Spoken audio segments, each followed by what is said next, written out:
इस बारिश ने तो नाक में दम कर रखा है। पूरा हफ्ता बीत गया पर ये बारिश रुकने का नाम ही नहीं ले रही। इतने दिनों से काम पे नहीं जा पा रहा हूँ, पता नहीं घर का खर्च कैसे चलेगा। दोनों पति पत्नी परेशान होकर घर की दहलीज पे बैठे बारिश रुकने का इंतजार कर रहे थे। पूरे दिन घमासान बारिश होता देख दोनों निराश होकर शाम होते ही घर के भीतर चले गए। धीरू को ठंड लगने लगी और वो एक पतली सी चादर ओढ़कर चारपाई पे बैठ गया। कजरी, मुझे नहीं लगता मौसम बदलेगा अभी। बारिश रुकने की उम्मीद छोड़ दो। सब्जियों में कीड़े लग रहे हैं, छत टपकने लगी है और तो और बारिश ज्यादा होने के कारण दीवारें भी गीली रहने लगी है। लगता है अब इस बारिश में ही मजदूरी करनी होगी। बारिश रुकने के इंतजार में कहीं बहुत देर ना हो जाए।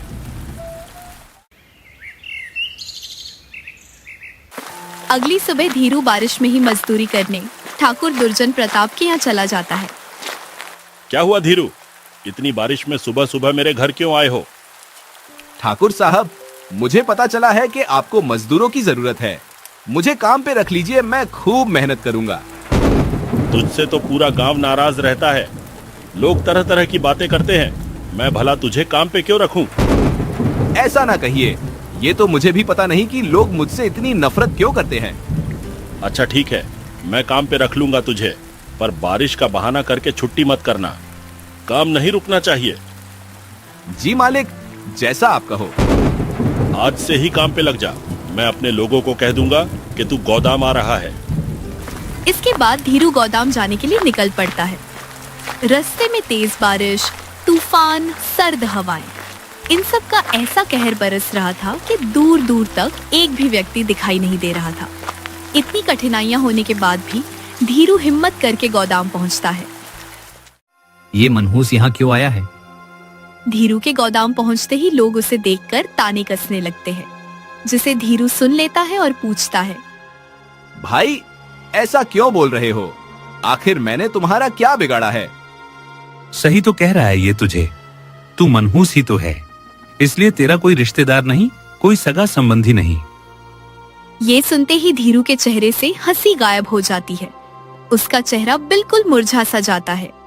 वो चुपचाप लोगों की बातें सुनते सुनते काम करने लगता है।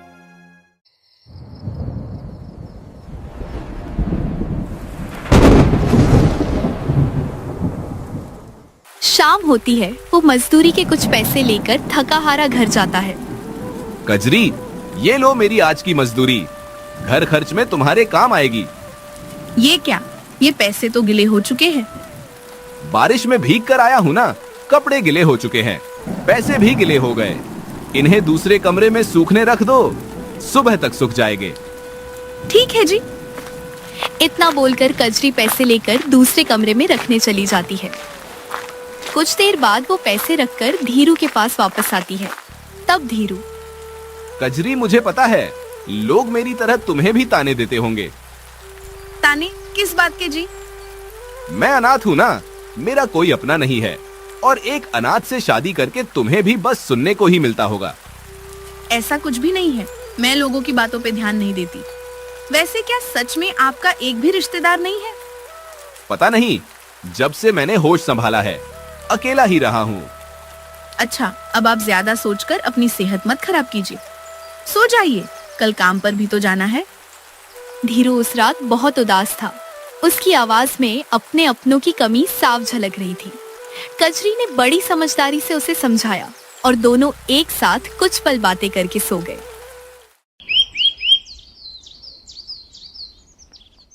फिर अगली सुबह बारिश और भी ज्यादा तेज होने लगी। हे भगवान, ये क्या हो गया? अचानक दूसरे कमरे से कजरी के चिल्लाने की आवाज आई, जिसे सुनकर धीरू घबराते हुए उस कमरे में गया। क्या हुआ भाग्यवान, इतनी जोर से क्यों चिल्लाया तुमने?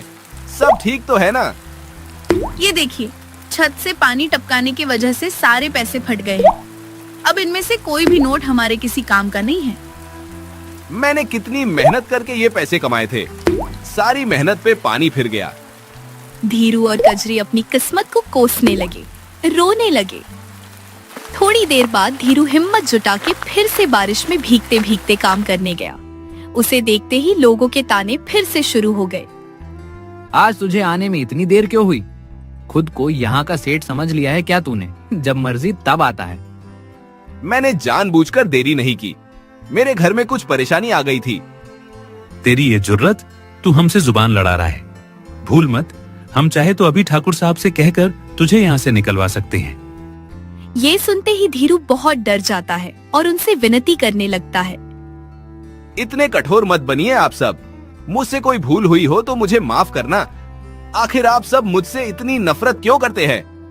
धीरू उनसे बार बार नफरत की वजह पूछता है, पर कोई भी उसे जवाब नहीं देता और सब उसे नजरअंदाज करके अपने अपने काम में लग जाते हैं।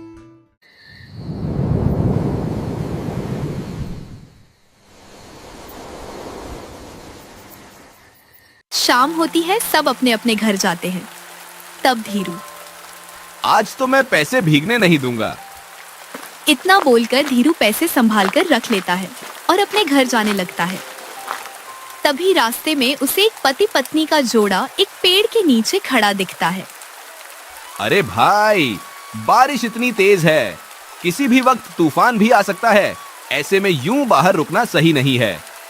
जानता हूं भाई, पर मैं और कर भी क्या सकता हूं? मेरे पास रुकने का कोई ठिकाना भी तो नहीं है। मतलब क्या है तुम्हारा? कहना क्या चाहते हो? धीरू उस आदमी रमन से उसकी पहचान पूछता है। तभी रमन की पत्नी जानकी बोलती है, भैया, दरअसल हम गांव में घूमने आए थे। हमें पता नहीं था कि यहाँ इतनी तेज बारिश हो रही है। यहाँ आकर हम फंस गए। अब तो न रुकने का ठिकाना दिख रहा है और न वापस जाने का रास्ता। तो क्या जब तक बारिश नहीं थमेगी यही पेड़ के नीचे रुके रहोगे? और कोई रास्ता नहीं है। इस गांव में मेरा कोई रिश्तेदार नहीं कि मैं उनके घर ठहर सकूं। रमन की बातें सुनकर धीरू ने थोड़ी देर सोचा। उसके बाद उसने उन्हें अपने घर रखने का सुझाव दिया। मेरे घर चलो। अरे नहीं नहीं, फालतू में हम तुम्हें परेशान नहीं करना चाहते। इसमें परेशानी कैसी? इंसानियत नाम की भी तो कोई चीज होती है। इतना बोलकर धीरू दोनों पति पत्नी को अपने साथ अपने घर लेकर चला जाता है। दो अनजान लोगों के देखकर कजरी थोड़ी चिंतित हो जाती है। सुनिए जी, ये दोनों कौन हैं? ये मुसाफिर है, बेचारे बारिश में फंस गए थे। इसके बाद धीरू कजरी को सारी बातें बताता है। उनके घर पहली बार मेहमान आए थे। इसी खुशी में कजरी के चेहरे पे एक अलग ही चमक आ जाती है। अरे वाह, हमारे घर मेहमान आए हैं।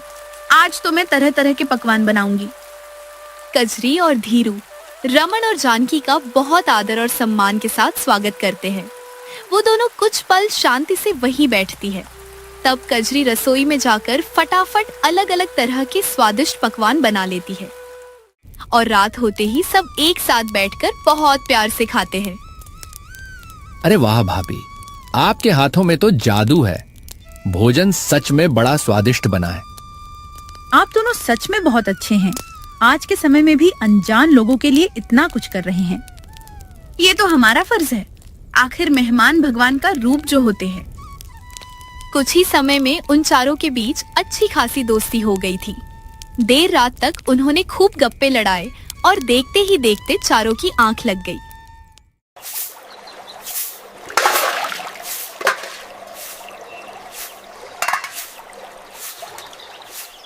सुबह सूरज सर पर था। काम पे जाने के लिए धीरू को बहुत देरी हो गई थी।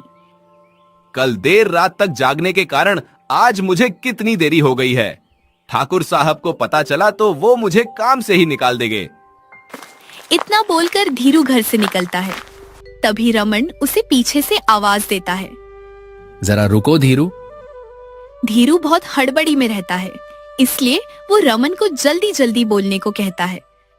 क्या बात है रमन, जल्दी बोलो, मैं आज बहुत लेट हो चुका हूँ। तुम जा कहाँ रहे हो? मजदूरी करने, यही मेरा काम है। मैं पढ़ा लिखा नहीं हूँ ना। चलो मैं भी चलता हूँ, तुम्हारी थोड़ी मदद कर दूंगा। तुम क्यों खुद को तकलीफ दे रहे हो? मुझे तो इसकी आदत है। मैंने तो तुम्हें अपना मित्र मान लिया है। अब तुम एक दोस्त को दूसरे दोस्त की मदद करने के लिए मना नहीं कर सकते हो। अच्छा ठीक है, चलो तो फिर दोनों साथ साथ काम करने चले जाते हैं। कुछ देर काम करने के बाद उनके पास दो आदमी आते हैं। अरे धीरू, ये कौन है? ये मेरे मेहमान हैं।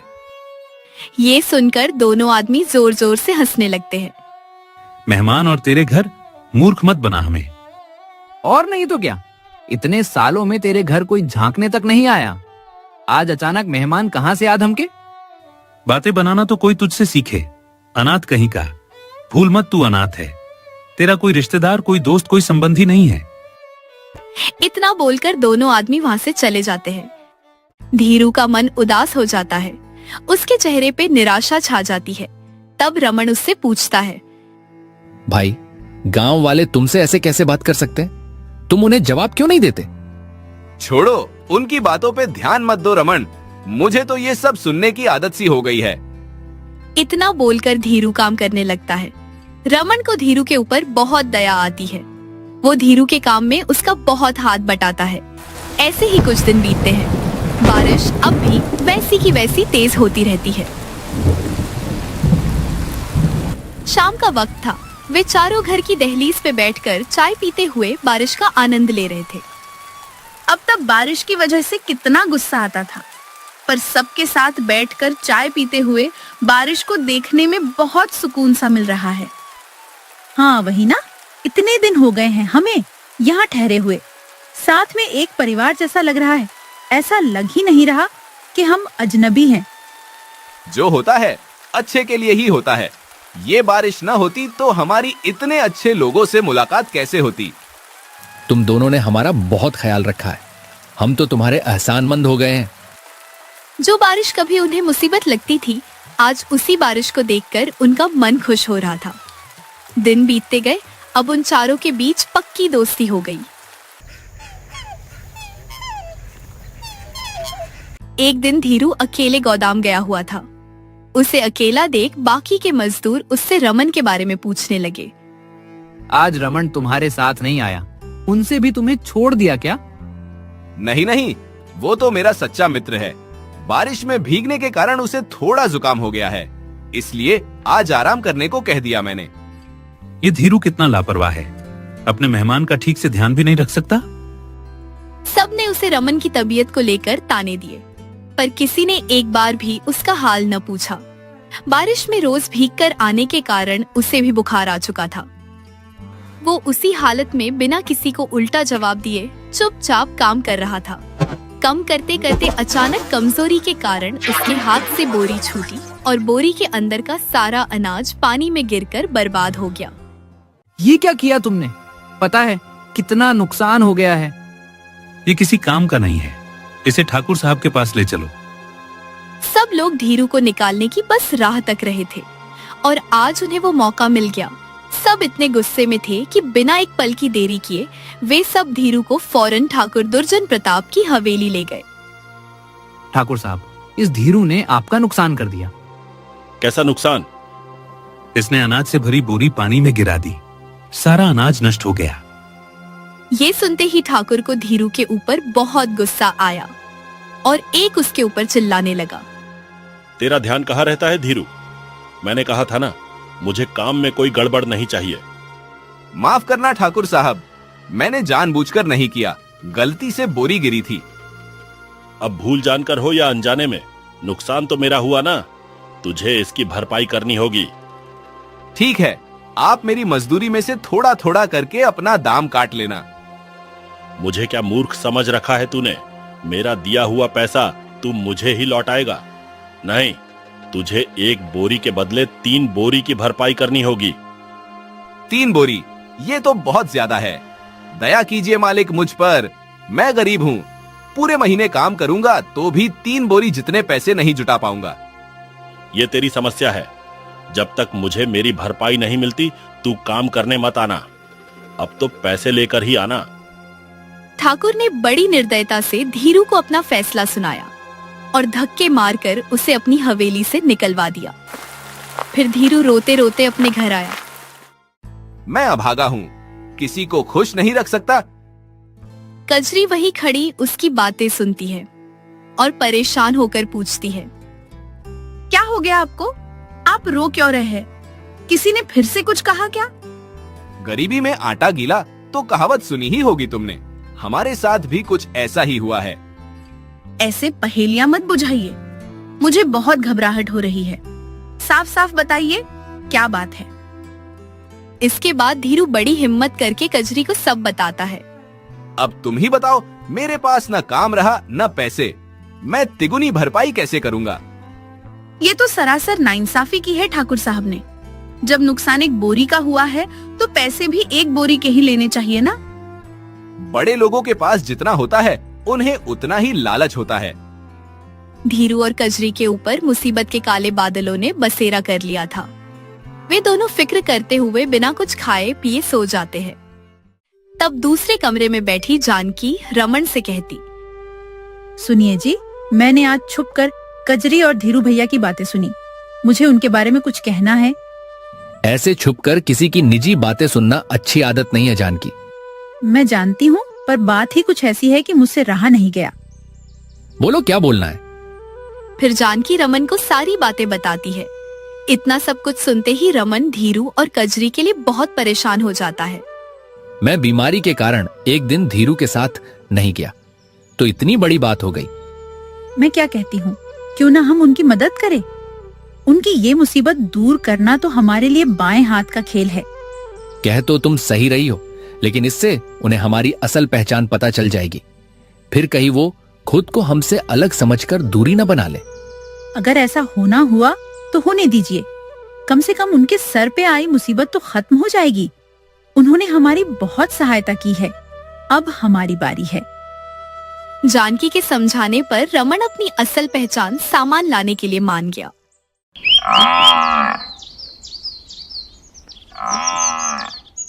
अगले दिन बड़े दिनों बाद बारिश रुकी। सूरज निकला। धीरू और कजरी मुंह लटकाए आंगन में बैठे हुए थे। क्या फायदा इतने खिले खिले सूरज का, हमारा भाग्य तो मुरझाया हुआ ही है ना। बारिश तो रुक गई, पर ये मुसीबत की बरसात कब बंद होगी? दोनों ना उम्मीद ही ले बैठे थे। तभी रमन और जानकी बहुत सारे पैसे लेकर वहां आते हैं। ये लो धीरू, अब तुम्हें उदास होने की जरूरत नहीं है। इतने सारे पैसे? आखिर तुम हो कौन? तुम्हारे पास इतने सारे पैसे कहाँ से आए? मैं शहर का नामचीन व्यापारी हूँ। मुझे धन दौलत कारोबार जमीन किसी चीज की भी कमी नहीं है। आपने अब तक हमसे अपनी पहचान क्यों छुपा रखी थी? हमारी तरह गरीबी की जिंदगी क्यों जीते रहे? वो इसलिए क्यों कि हमारे पास पैसे तो बहुत है, पर रिश्तों के मामले में हम गरीब हैं। हमारा भी कोई रिश्तेदार, कोई संबंधी नहीं है। हमें ये डर था कि सच पता चलने के बाद तुम दोनों हमें अपनाओगे नहीं। रमन और जानकी ने बड़े प्यार से उन्हें सारी बात समझाई। कजरी और धीरू ने उनकी बातें समझी और उनके साथ पहले जैसा ही व्यवहार करने लगे। धीरू ने ठाकुर के मुंह पे पैसे मारे और उसके गोदाम की तरफ दोबारा मुड़कर भी नहीं देखा।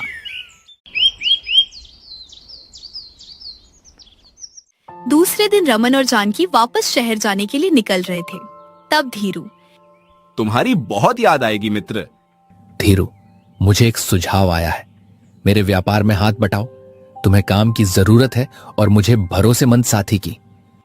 धीरू भैया, ये बहुत अच्छा मौका है, इसे हाथ से मत जाने दीजिए। मुझे तो समझ नहीं आ रहा है, मैं आप दोनों का शुक्रिया अदा कैसे करूं? आप तो हमारे लिए फरिश्ता बनकर आए हैं। इतना बोलकर कजरी धीरू के लिए एक नया कुर्ता लेकर आती है। धीरू अपना कुर्ता बदलने लगता है। तभी रमन की नजर धीरू के गर्दन के निशान पे पड़ती है। धीरू, ये तुम्हारे गर्दन पे निशान कैसा? ये तो जन्म से ही मेरी गर्दन पे है। ये सुनते ही रमन भावुक हो उठता है। तुम मेरे भाई हो। देखो, मेरे गर्दन पे भी बिल्कुल ऐसा ही निशान है। माँ ने मुझे बताया था कि मेरा एक भाई था जो खो गया था। इसका मतलब हमारा जन्म जन्म का रिश्ता है। हाँ मेरे भाई, इसीलिए हमारा दिल एक दूसरे से जुड़ा था।